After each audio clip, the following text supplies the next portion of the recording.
Okay, hello, and thank everyone for coming to our first episode of the Independent Section program series that we'll be running throughout this year and into 2025. My name is William Patterson, and I'm here with Cecilia Ottenweller, and we have as our first presenter Brad McMullen. Brad McMullen lives in Las Vegas, Nevada, where he serves as the Folklife Specialist at the Nevada Arts Council. Before joining the NAC, he was the Programs and Gathering Manager at the Western Folklife Center in Elko, Nevada, where he oversaw the National Cowboy Poetry Gathering and other programs.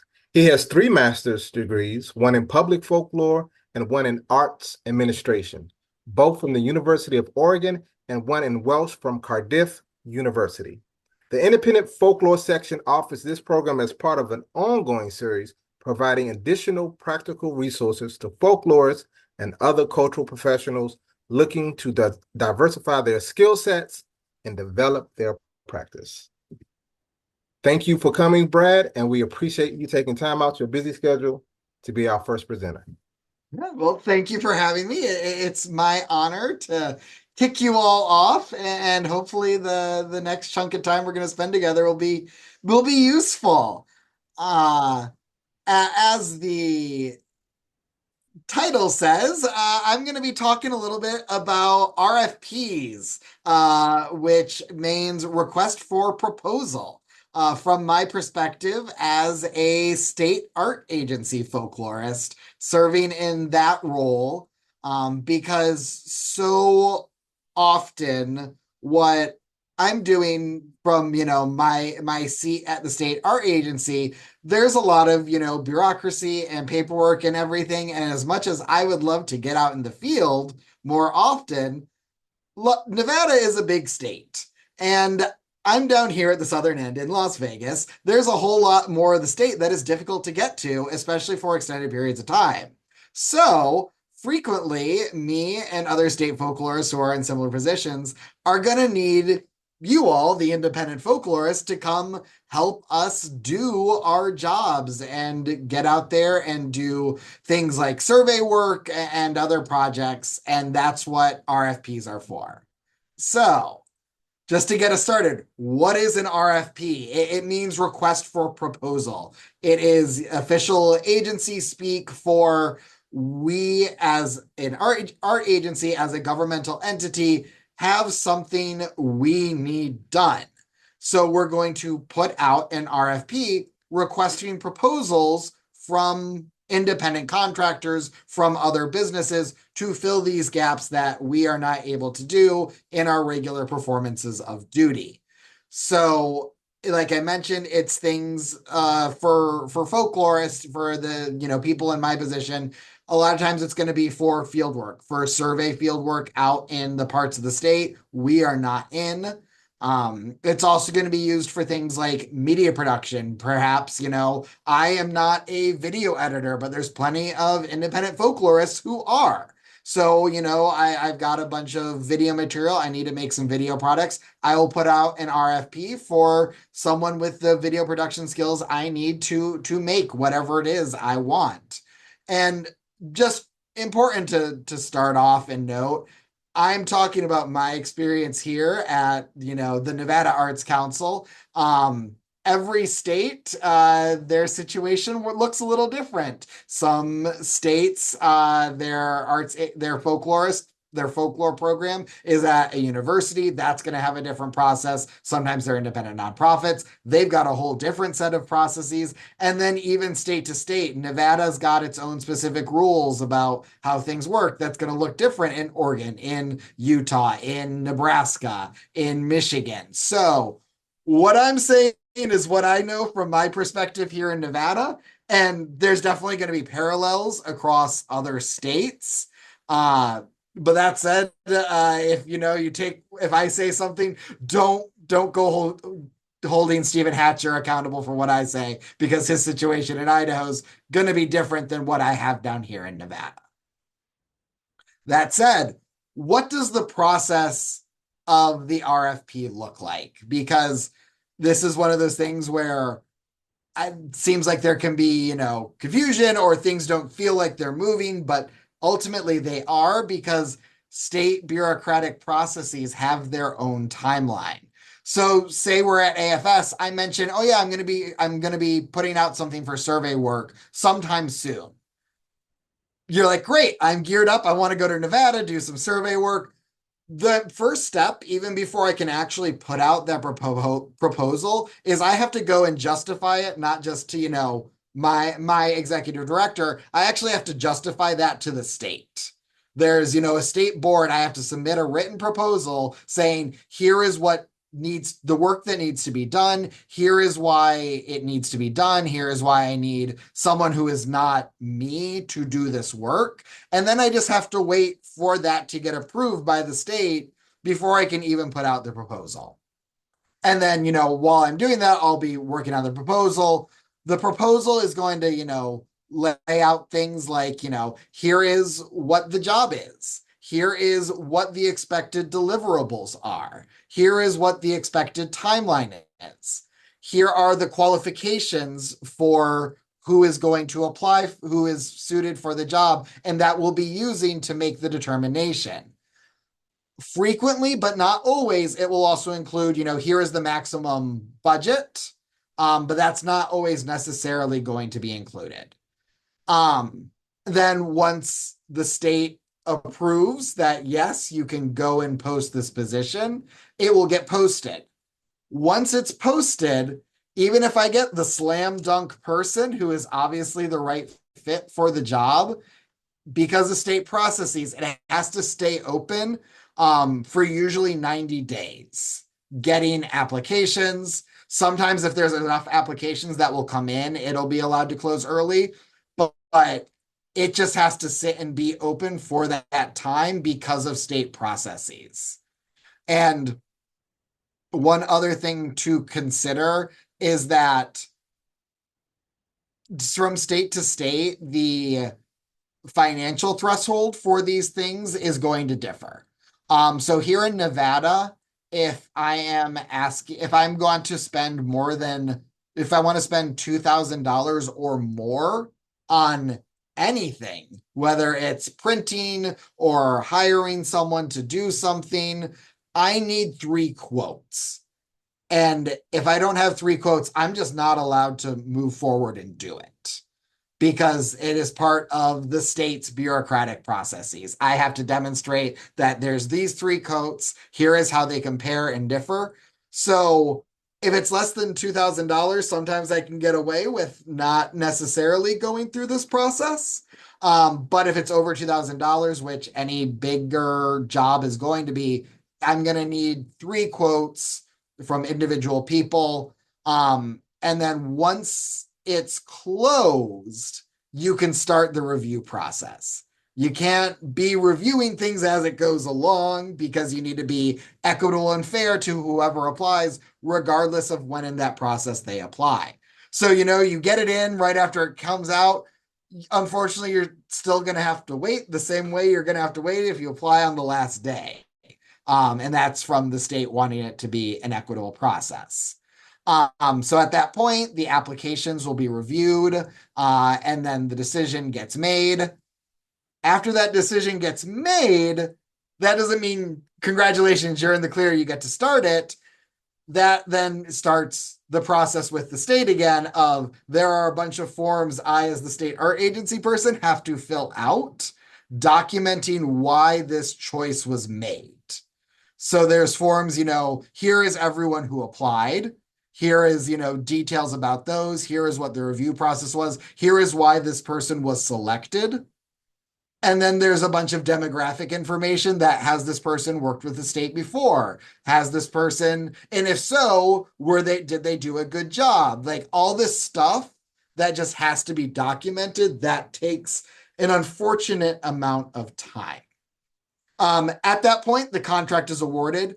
Once again, there's going to be differences from state to state. So here in Nevada, if you applied through your LLC and are getting paid through that, or a sole proprietorship or whatever, that's easier. If you are working as an individual, the state will require you to sign up through Manpower. and be paid through that, because that is how the state process works. And we have a contract with them. So all that will get dealt with at that contract stage. And then once again, because of state processes, there'll be, deliverables listed in the RFP. Once you've returned those deliverables, that is when we can issue payment. So we can't issue payment until the contract is completed. So that's just kind of what the process looks like as an overview from my perspective as the state art agency. And then tips for responding. So really, the process is kind of whatever it is. Like I mentioned, there's a lot of documentation that I have to do on my end saying why you were the right choice. And so as part of that, the request for proposal, it's going to have, I want 3 work samples of your photographic work, 2 work samples of your video work. And I'll letter just detailing why you're interested and your resume.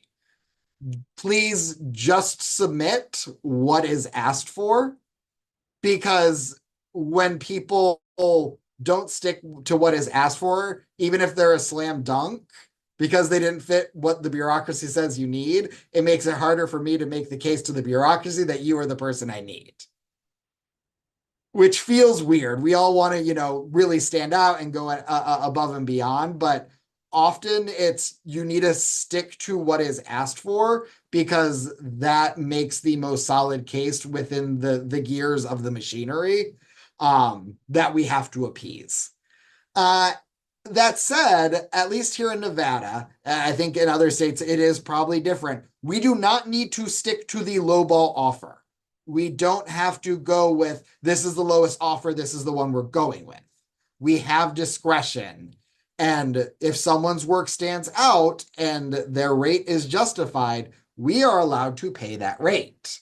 So don't feel like, oh, I really want this job, I have to lowball it so I can get it. You do not need to do that. Please do not do that. Set your rate fairly.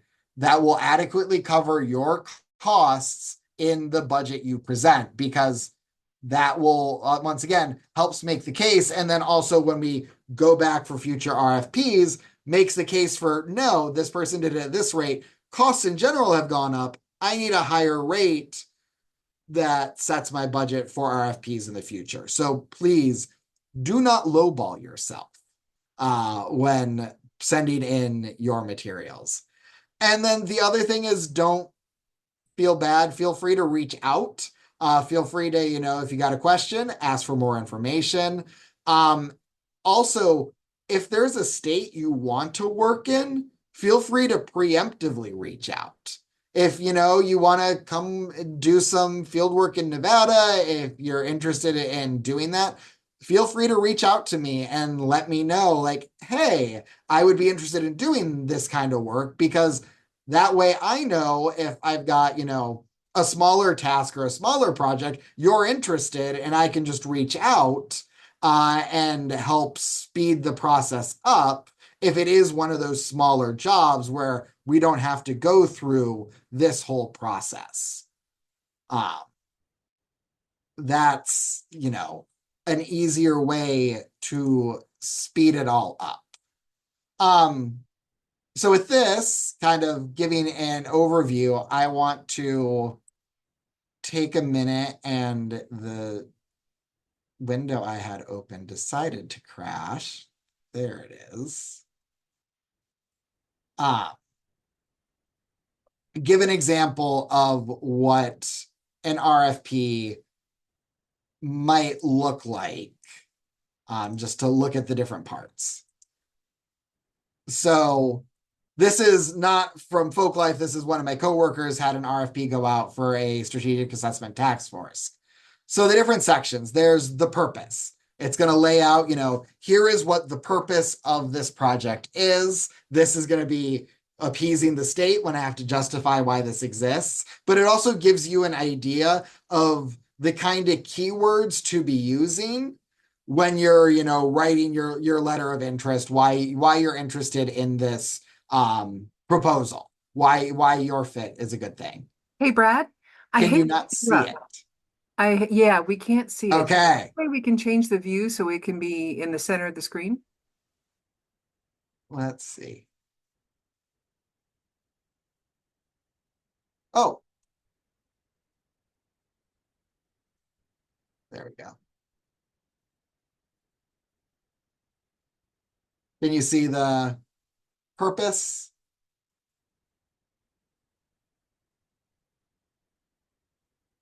Oh, you're muted. See. Sorry, maybe this is something I need to do on my side. Let's see here. I've got standard. I tried standard. Try speaker. Speaker. Should. I don't have speaker. I have immersive. Oh, I'm not sure what those features are. I don't think I'll do that. That looks oh, we're gonna beam us up into space. Um, that's the gallery. I don't know quite how I get this. This Uh, I, I didn't realize I had the option to do this. yeah. Just keep doing what All right. keep going. All right. So, like I said, the purpose, that's laying out kind of the bureaucratic what we want to get done. Um, and then structure, that's going to lay out, the kind of what the timeline is of the project, what we're looking for, is it going to involve travel? Is it going to be media production? The different kind of parts and phases of the program. And then the duties is where it's going to lay out the deliverables. So say it's a fieldwork project. We're going to want, you to have made contact with X number of artists in the area and provide us with X number of notes. All those kind of deliverables that are going to be the action items for the contract for the job. That is usually where, if we're laying out the budget and that's fixed, that's where that will be. But we're still going to, for something like a fieldwork project, it's going to be more open-ended of what is your budget for this? What are you going to need? Things like travel and everything are going to be needed to go off the state rates, which is just the federal mileage reimbursement rate, federal per diem rates for those areas. Nevada is an easy one because there's a price for Reno, there's a price for Vegas, and then there's a price for the rest of the state, which is pretty close to the Reno price. And then laying out the qualifications, and that will be, I want someone who's got a folklore degree or experience doing folklore research, experience doing these things, as well as here are the things you need to submit, which will be, your resume, your cover letter, and then any work samples that are needed for the process. So that's kind of the bare bones of what it's going to look like. And yeah, it's, you're going to find these. There's official state places to post these kinds of things. So once again, if there's a state you're interested in working in, check that regularly, make contact with that state folklorist. But also it's going to be going out on Publore. It's going to be going on the different regional email lists. It'll go on the American Folklore Society website. And I mean, I know, let's send it to C and Karen and William and make sure the independent folklorists get it directly from me that this opportunity is available. And that kind of is my computer, there we go. My rundown of RFPs. Hopefully that's useful and gave you some insight. I'm going to put in the chat. About a year ago, one of my colleagues hosted a workshop on how to apply for call for art RFPs, which is obviously more focused on individual artists and giving them the skills they need. But there's a lot of really great, more in-depth information that I didn't have the time to get into in the short introduction that kind of lays out how to apply to these kinds of proposals to help make your application and your proposal stand out. So at this point, I will ask, are there any questions? I do have a couple of questions. First of all, that was a fantastic presentation. Thank you for that. The information was very informative. One question, and I don't know if you might have answered this or not, but is there a directory that someone could access that shows them each state agency that does the exact service that you all provide? Um, I mean, I think that's one of those things that I think at one point AFS did have a directory, or um actually this I am going to check something real quick Okay. because they might. So there's an organization called NASA, Hmm. which is the National Assembly of State Art Agencies. It has, it's kind of the group organization for everyone who's in a state art agency. And they do have, let's see if I'm sharing the right screen. Let's do this. They have NASA with two A's at the end, a state arts agency directory. So, you can click on, let's check out Wisconsin. So that'll link you to the Wisconsin Arts Agency for their state. That said, the way folklore is set up, frequently like you have people like me where I am the Folklife Specialist positioned in the state art agency. That, however, is not the case in every state because of the ways folklife funding got set up, which is an entirely separate conversation. So you have things like California where they have ACTA, it's its own independent nonprofit that is the designated program. You have people like Lisa Higgins in Missouri, who works at the University of Missouri. You have Oregon Folklife Network is based at University of Oregon, but is the affiliated program, which I feel like their AFS should have some centralized list, but I'm not actually sure that that exists or is publicly accessible. So that is my answer. It certainly should exist. I am not sure if it does, unfortunately. Okay. Thank you. Um, and I would like to ask you a couple more questions. Mhm. And you did touch on some of the things you do. Is it possible you can elaborate a little bit more on your particular position at the agency you work in? What does it entail? Yeah. So a good chunk of what I do as state folklorist here in Nevada is overseeing grant programs.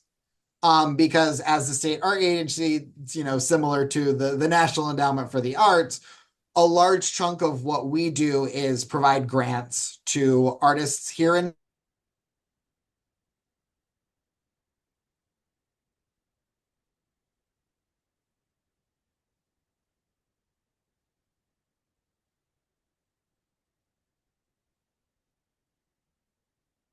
and I think I am frozen. Did I You're back. You're freeze? back. You're back. Okay. I'm Yes. like, everyone stop moving. That usually means something's wrong on my end. Yeah. Um, so a good chunk of what I do is grant programs. I've got unlike most state folklorists, I don't have a traditional arts apprenticeship program. Rather, what I have, it's called the Folklife Artist Grant. It is for folk and traditional artists who want to teach their art form, which includes, the traditional apprentice style, but also does explicitly allow things like group learning activities if that's appropriate for the tradition. And I am in the process of reworking it for next year. So for fiscal year 26, artists will also be able to use it for things like cultural reclamation. If there's an indigenous person who the traditions died out in their tribe, they can do the work to try and use archival collections, other tribes to, reinstate tribal traditions that have been lost. For apprentices who want to work with master artists out of state is a problem I've run into here in Nevada. There's a lot of people who want to learn their traditions, but so many people are in diaspora here, they don't have experts here in the community to learn from. But there would be if they could go and travel and learn from other people, as well as for community gatherings. I've also got a grant that is explicitly for nonprofits wanting to do community gatherings that feature folk and traditional arts. So that's a big part of what I do. There is also, I mean, I am able to do some, field work and getting out in the communities. Since I'm based in Las Vegas, a lot of it is more centered here in Las Vegas, but I do try and get around the state, but I don't have, the time and resources to directly, go spend 2 months out in Elko County doing a survey of it. I would need a contractor to do that because I wouldn't be allowed to, be away from my desk and my duty station for that long, especially since our governor ended work from home and you're not allowed any kind of remote work anymore. And then there's also, I manage, there is a Nevada Folklife Archives. I manage that. That's, work, documentation work done by earlier state folklorists and contractors who worked with them. So I manage that. That's actually publicly accessible on Flickr for people to use, processing, dealing with people who are requesting material that might not be on that Flickr portal, but there is, a depth of material documenting Nevada cultural traditions in there. And then just other duties as assigned, doing other programs, helping. I'm in the process of trying to start up doing some more media production about Nevada cultural traditions and highlighting the different cultural communities that are here in Nevada. Fantastic. What could you give a couple examples? What are some of the more challenging aspects of your job? Things that you deem to be obstacles that you have to deal with, some unseen, some foreseen. Yeah, so there's one place and I'm sure Annie, welcome, thank you for joining us, can also speak to this. When you exist within the context of state government, there are various barriers, particularly bureaucratic, that you have to exist in. So I talked about, before I can even put out the RFP, I have to justify it. I have to, put that in and just wait for some other state office who does not really understand what folklore is to process it and say, yes, you can do this thing. And then, I can't, things have to be by the letter, by the book. Otherwise, you get in trouble. And so that inflexibility can cause frustration. So, one example of this, state funds in Nevada cannot be used to pay for food, which means while culinary traditions are very much something I am allowed to support and work with, if someone applies to me wanting to teach other people culinary traditions, I cannot, their budget can't specify that this grant is going to pay for ingredients to make the food. That said, when working with Indigenous people, it can go to gathering ingredients. It can pay for that, but I can't pay you to go to the grocery store and buy the things you need to do your art for. So it's weird bureaucratic vagaries like that. And then also, one thing that, prompts collaboration when dealing with, Indigenous communities. Indigenous communities, pre-exist state lines. So those communities aren't bound to state lines. So working with, say, with the members down in Fort Mojave, their tribal headquarters is in California. Most of the population is in Nevada, but several of the, artists who people want to work with are in Arizona. So trying to fund that through the state of Nevada is a nightmare. And part of why I'm making some of those changes to my grant program, like I said, that will enable someone who lives within Nevada to go learn from the master artist who's recognized as the master within their tribe who lives in Arizona. But it's these, state bureau, these lines that exist that can cause frustration and also can then be a way we use contract field workers to get around that because, say, I'm collaborating with Ian Halligan in Utah and we want, some field work done along our border. I can, get someone to do the Nevada side, he can get someone to do the Utah side, and then those two people can collaborate. Or ideally, it could be the same person, since it's, easier if it's one person doing that one cohesive cultural community. And then we would get better work that we individually are not allowed to do because we have to stay in our state lines. Interesting. Here's something that I've always been fascinated about. Your organization, does your organization partner with other organizations that do similar work so you can reach a wider audience and come up with more creative programs? So since we're the state agency, I mean, like I said, a lot of what we do is granting. So we have an entire, one of our program areas is dedicated to nonprofit arts organizations here in Nevada, giving them funding to do their work. And then in terms of, like I mentioned, it's kind of hard sometimes to do these cross-state collaborations because the nature of our roles and what we're allowed to do. So there are, I mean, I mentioned NASA, the National Assembly of State Art Agencies. That's a chance for the folklorists to get together and learn from each other. Things like the Association of Western States Folklorists has in the past done collaborations, regional collaborations. The National Cowboy Poetry Gathering came out of that, the Rivers and Headwaters Project. These kinds of collaborations do exist, but bureaucratically they can be complicated, except when we kind of work through indirect agents like independent folklorists. So that's one of the roles independent folklorists serve in this field, is that, we can hire you to do the things that we bureaucratically are not allowed to. I love I love that. Last question. Last question. Is folklore the priority in everything you do? It sounds like it is, but I wonder, is there some intersectionality with cultural sustainability initiatives or arts, which might be folklore, but might not be folklore? Yeah, I mean, I know personally for me, I mean, my background is as a folklorist, so that's always at the center of what I do. But I'm certainly, I it's not an isolated thing. The health of a community's artistic traditions are related to so many other things, and I think it's very important to recognize that.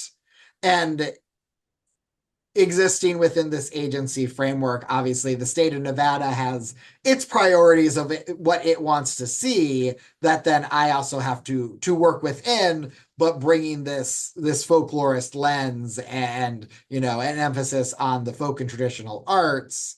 But that's one of those things where, I run into problems where people come to me with programs and projects they want to do that are folklore, but not necessarily folk arts.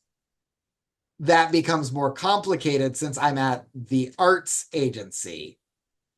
It's one of those things where I have to figure out, okay, how do we emphasize the artistic part of your application so that way it's something I am allowed to fund within this framework I exist? Mm. Or is this something where I need to point in the direction of Nevada Humanities, who are great, I mean, have folklorists on staff and are very much willing to fund folk life programs as well.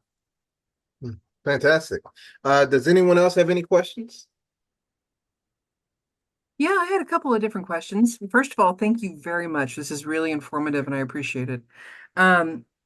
So the first thing I wanted to ask is you talked about in the contract, the terms of the contracts, that you can't pay until all the deliverables have been delivered. Is there ways that people can negotiate a 50% of the contract and then 50% when, like for certain deliverables and then 50% when the rest of the deliverables? I believe so. I haven't had a chance to go through that. And I mean, so the one I showed you, there are ways of scheduling it. So like if it's a year-long contract, quarterly payments. So there are ways, but the states the state's preference is to pay upon delivery. And so it has to be something I front load in that call and has to get approved by the state beforehand. So knowing, and I mean, obviously that's something that's easier for everyone if it's, you can get money before you have to do the thing. So you have the money to go do the thing. Right. So that is something that has to be set up from the beginning in that bureaucratic process, because the state in its mind doesn't want to pay for anything till after it's done. Okay, got it. I know that each one of the states are going to be different, but just for Nevada, on average, how many times do you hire independent cultural workers, not just folklorists, but independent cultural workers for what you're doing across a year? How many times do you have to hire somebody? So this is also, I just finished my first year in the job. So my first year, I didn't hire anyone because I was still getting my feet under me. Going forward, I am hoping to at least once a year, hire someone to do some work for me in probably the rural parts of the state. Obviously, as I go along, I'm hoping to expand that, but it is, especially now that I'm a year in, and I had a lot of grand plans and grand goals to have some more boots on the ground time in the rural parts of the state, or even just Reno, that just were never able to manifest because the realities of once you're on the job and what it looks like. So I'm hoping to build in, and I mean, doing some more regular, hopefully at least once a year, but I'm still negotiating that with my ED because, like I said, all this has to get approved. I can't just be like, I'm going to do this. It has to work its way through the bureaucracy. Yeah, I get it. I imagine other states are probably going to be doing things more often, depending upon, how long that program's been in place and Mhm. what they're. Okay. So in Nevada, what do you think is the biggest obstacle within the bureaucracy for understanding the value or understanding what even your projects are talking about when it comes to folklore? What's getting in the way? So I mean, as I mentioned, everything, I do what I can, and then it goes off to other people in the bureaucracy to deal with the logistics. And those boards that do that meet once a month, once every other month. So some of it is just you do the thing and then you have to wait until they approve it. And then one part is, the bureaucracy has, its fixed terms that it likes to use. So not a direct parallel, but when I applied for this job, for my job as Folklife Specialist, the job in terms of state bureaucracy is Cultural Resource Specialist. In the application, I had to answer a bunch of questions about my familiarity with NAGPRA and the GRI system, and a bunch of questions that are archaeology related and, related to that side of thing that are not things I interact with on even a yearly basis. I don't interact with any of that. But that's the state's understanding, which luckily I have, my minor in college was archaeology, so I'm able to dredge up answers to all those questions. But the state doesn't have a way to adjust its thinking that this is not relevant to what this job is. And so it's kind of a similar, like, ultimately the state will defer to me because I am recognized as the expert on this topic in the state. But I still have to wait for the state to go through its process to recognize that, yes, I am the expert and I know what I'm talking about. I'm surprised you have so much hair on your head. Maybe it's only because you've only been there for a year. Oh, it's more So you it's just on. you can't see all the gray that's hiding its way in there already. If you don't mind, before we leave, can you put the links to the two websites that you showed in the Oh chat? yeah. Okay, that'd be great. Uh, Thank you.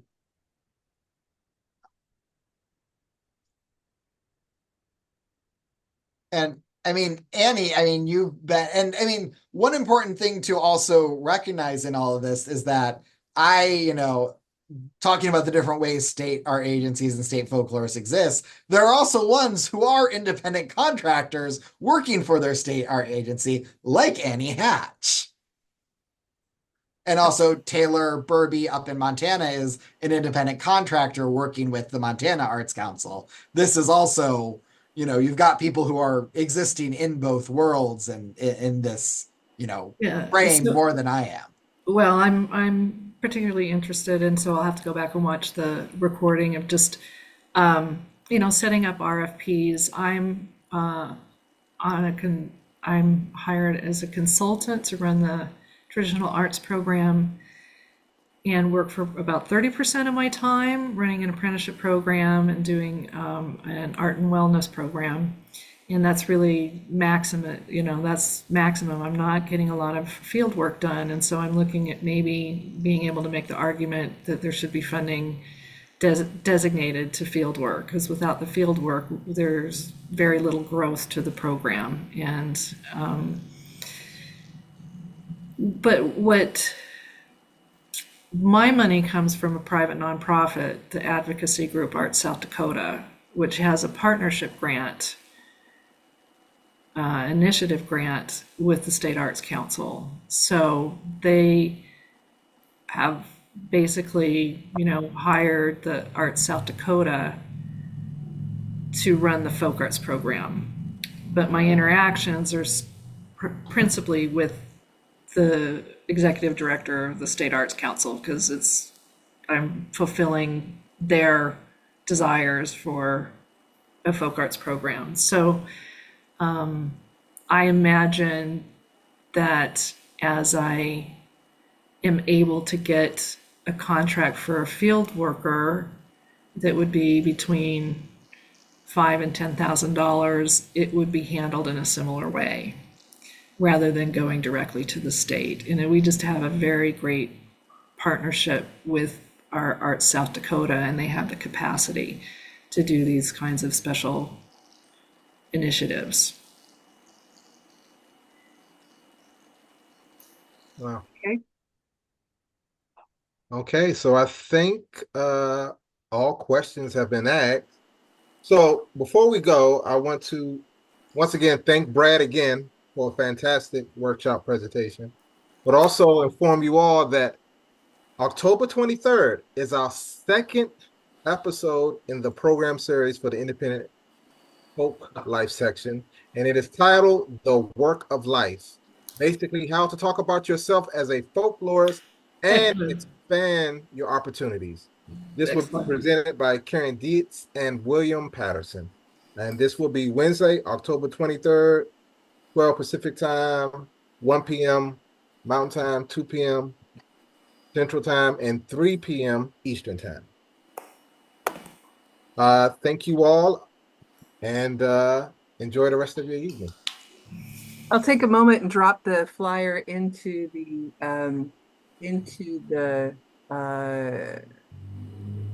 mail so everybody can sign up for it, and look forward to seeing you there. Thank you, everybody, for attending. Thanks, Brad. This is great. Thank you, Brad. Thank you for having me. Okay. Y'all have a great night. Bye. Bye.